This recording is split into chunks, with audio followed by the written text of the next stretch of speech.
নমস্কার। গতকাল পর্যন্ত আমার এই ইউটিউব চ্যানেলে আমার এই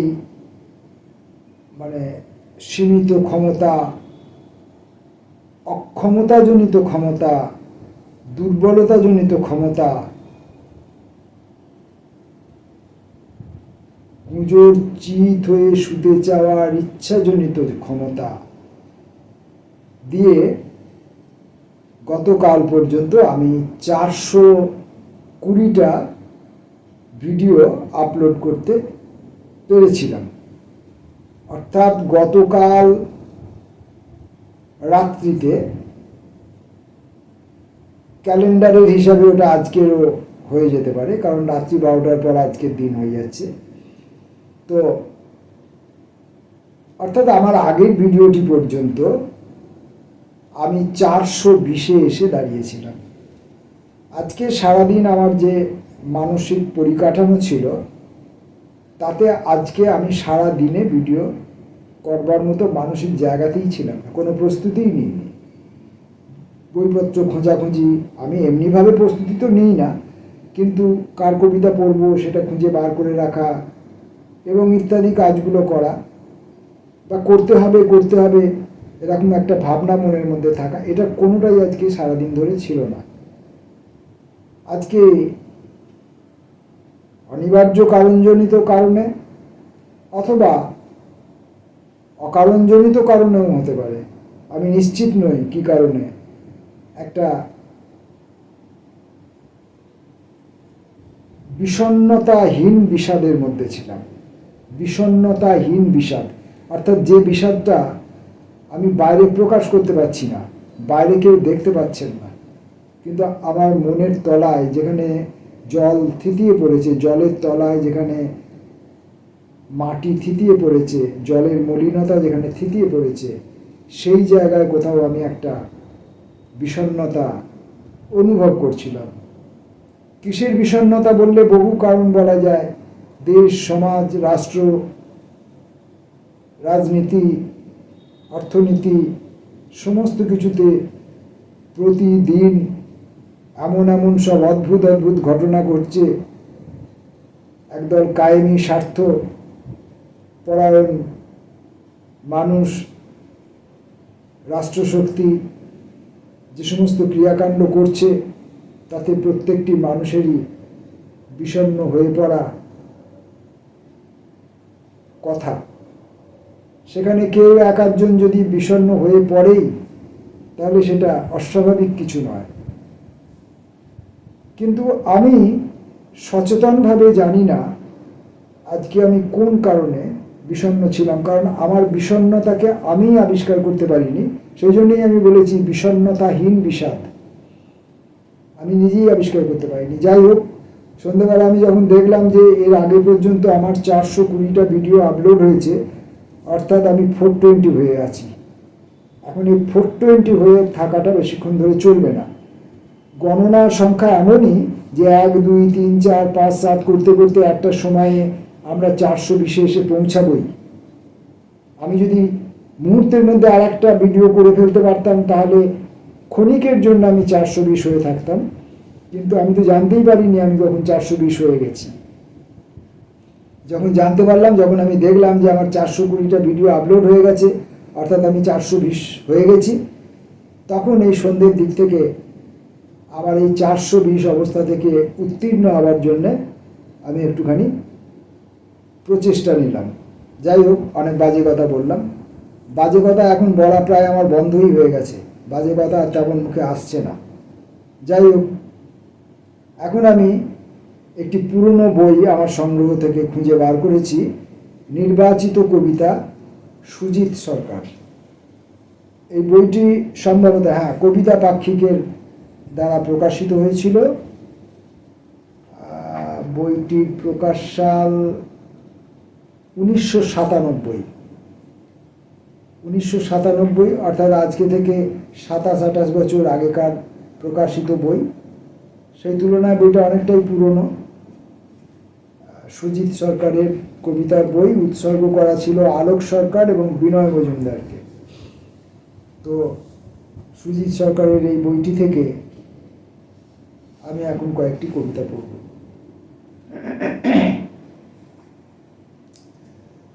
ধরে রাখতে চাই, ধরে রাখতে চাই, সব ধরে রাখতে চাই। শান্ত দিঘি চিরদিন ধরে রাখে বুকের গভীরে নীলিম আকাশ। আমার পৃথিবী আমি ওইভাবে সমস্ত জীবন ধরে রাখতে চাই। দুঃখ দিয়েছে যে নারী একদিন, তার হেমবর্ণ শরীরের আলো আমার কবিতার ডালপালা পাতার ফাঁক দিয়ে ঝিলমিল ঝরে যাক, এই ইচ্ছে শুধু, আর কিছু নয়। এক আশ্চর্য সেতার অনিবার বেজে যায় মানুষের বুকে। কেউ কেউ জানে আমি মানুষের কাছে আসতে চাই, খুব কাছে, যাতে সেই সেতারের শব্দ শোনা যায়। যারা আছে চারপাশে যেন থাকে, বেঁচে আছি যতদিন। বুড়ো নিম গাছ কতকাল দাঁড়িয়ে রয়েছে বাড়ির উঠোনে, ঘুম ভেঙে তাকে যেন রোজ দেখতে পাই। ধরে রাখতে চাই, সব ধরে রাখতে চাই। এই কবিতাটার মধ্যে এতটাই ইমোশন আছে, এতটাই আবেগ আছে, তো কবিতা পড়ার মতো করে, কবিতা পড়ায় যে কৃত্রিমতা আরোপ করেন অনেকে, সেই কৃত্রিমতা কোথাও 0.01%, 0.01% সেই আতিশয্য যেন আমার মধ্যে হঠাৎ করে এসে পড়ল। যাই হোক, পরের কবিতা শুভময় জীবনের দিকে। একা যাই ফিরে আসি একা, একা যাই ফিরে আসি একা। সঙ্গে ছিল যারা, গণ্ডির বাইরে তারা নড়বে না এক চুল, তাই আমাকেই বৃত্তির বাইরে যেতে হয় একা। দেউলটি স্টেশনে নেমে হেঁটে যাই মাইল চারেক, বাবলা বন বাঁশবন অনেক পিছনে ফেলে পৌঁছে যাই ওলফুলি গ্রামে। রশিদ আলীর কুঁড়ে ঘরে এসে বসি, সে তার গাছের ডাব পেরে আনে। সেই মিষ্টি জলে তৃষ্ণা দূর হলে দুদণ্ড জিরোই। রশিদ আলীর জীবনের সুখ দুঃখের কাহিনী শুনে নি। বেঁচে থাকতে হলে এই ভালোবাসা চাই। সঙ্গে ছিল যারা, তারা যদি কিছুটা এগোতো, রশিদ আলীর ডাবে দূর হতো তাদের পিপাসা। গণ্ডির ভিতরে এখন তৃষ্ণায় তারা ছটফট করে। বাঁচার অপেক্ষা নিয়ে শুভময় জীবনের দিকে আমি শুধু ফিরে আসি একা।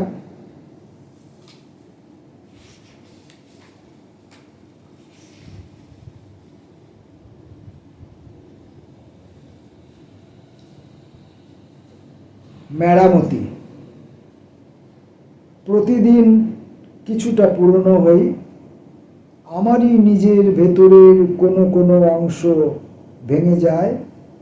দেয়ালের পলস্তারা খসে, ফুটো ছাদ দিয়ে জল পড়ে।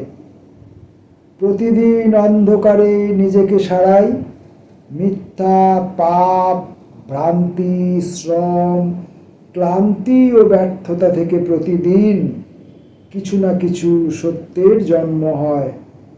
সেই সত্য দিয়ে প্রতিদিন অন্ধকারে নিজের ফাটলগুলো লেপে দিই। এইভাবে বাঁচি প্রতিদিন।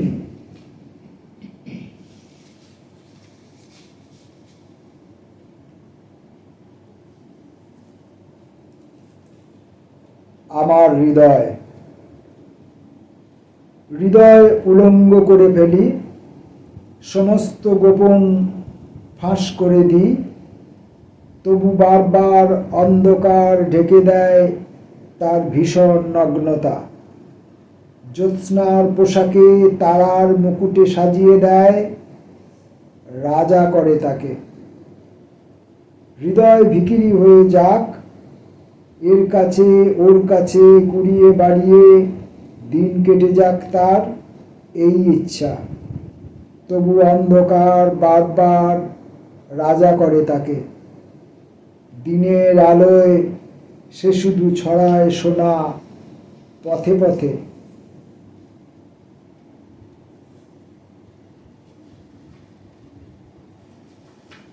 ভুল ভালোবাসা। সমস্ত আবেগ বড় ভুলভাবে ঝরে গেছে। আজ খুব ফাঁকা লাগে, খুব একা লাগে। গভীর রাতের নির্জনতায় দুই স্টেশনের মাঝখানে দাঁড়িয়ে পড়েছে ট্রেন বহুক্ষণ। কামরায় অন্য কোনো যাত্রী নেই। কত দূর বাড়ি, কখন পৌঁছবো, কিভাবে পৌঁছবো, কিছুই জানি না। সমস্ত আবেগ বড় ভুলভাবে ঝরে গেছে।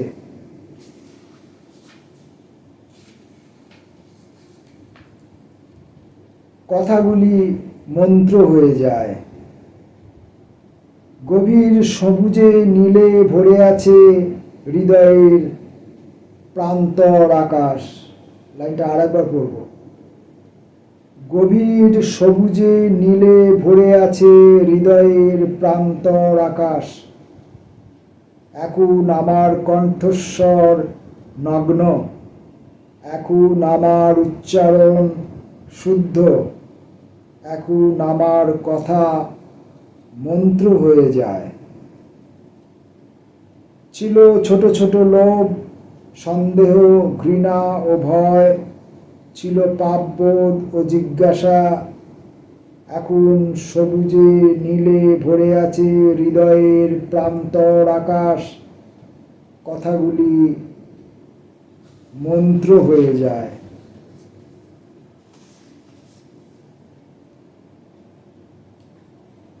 প্রকৃতি।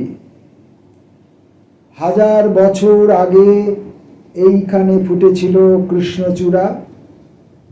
আজ গর্ভোদ্ধত বহুতল বাড়ি। হাজার বছর পরে কেউ এসে দেখে ফুটে আছে কৃষ্ণচূড়া। হে মহাসুন্দর, হে মহাসুন্দর, তোমার দিকেই আমার অনন্ত যাত্রা। তোমার আধুনিকতা নেই, নাগরিক প্রসাধন নেই। তুমি চিরদিন সব জিজ্ঞাসা ও কোলাহলের অনেক ঊর্ধ্বে সমস্ত আকাশ হয়ে আছো। সুরের উৎস তুমি, আমাকে ভুলিয়ে দাও নাম।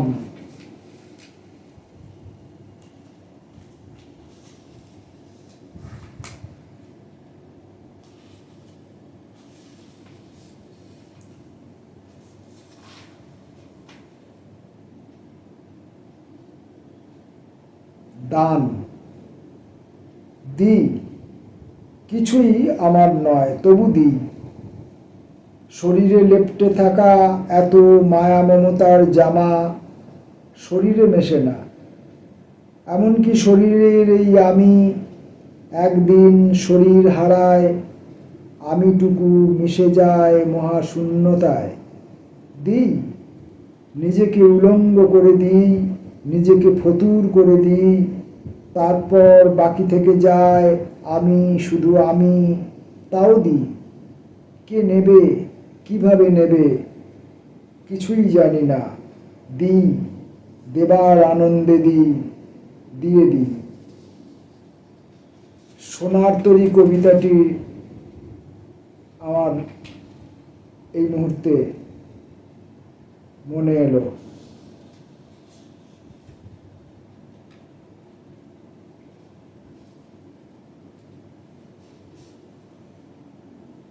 দুটি গোলাপ, দু রঙের দুটি গোলাপ একটি লাল, অন্যটি কমলা। কে বেশি সুন্দর? প্রজাপতি একবার এই ফুলে, একবার ওই ফুলে উড়ে উড়ে বসে। দুটি গোলাপি সমান সুন্দর, প্রতিযোগিতার ঊর্ধ্বে।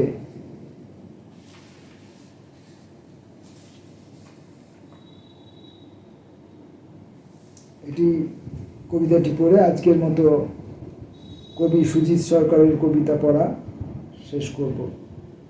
শাশ্বত ভুবন। খুব ভোরে বারান্দায় এসে বসে আছি। কাক, চড়ুই, শালিক, পায়রার ডাক শোনা যায়। কিছুক্ষণ পরে মেশিনের শব্দে, বাস, মিনিবাস, স্কুটারের শব্দে এই সব পাখিদের ডাক আর শোনাই যাবে না। বস্তু পৃথিবী ক্রমশ ঢেকে দেবে শাশ্বত ভুবন। নমস্কার। সুজিত সরকারের নির্বাচিত কবিতা থেকে আজকে এই কয়েকটি কবিতা পড়লাম। আবার দেখা হবে পরবর্তী ভিডিওতে।